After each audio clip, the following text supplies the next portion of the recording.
Тойды атқарып болдым аға. Есап кітап қылсаңыз. Рұқсат берің, разы болсаңыз. Қайтасың ба? Шай пай іштің бе? Яғам, шарт емес. Рахмет. Біздердікі қызмет. Қалыптан күту емес, тек қана хөрмет. Қайтсам деп едім. Яқшы, неше сум деп едің? Жарыласайық. Айтқан пұлым жоқ менде. Азмас қайтшы іштір жия бермейсен де. Басқарғаның не, өйтіп? Ем бе?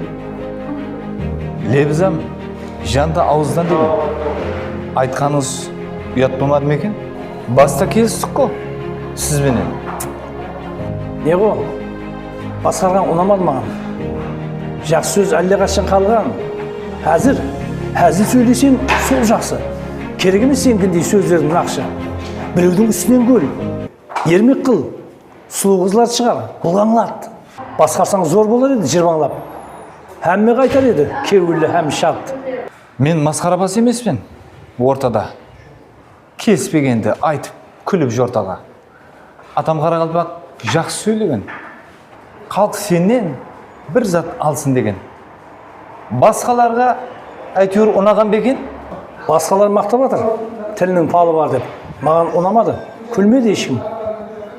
Ақылы сөздерін тартпады дым. Жартысын беремен пұлыңның. Аңсат тауыз сесілі қалайынша? Мә ал, сөйлемге ешкім пұл бермейді бұлайша.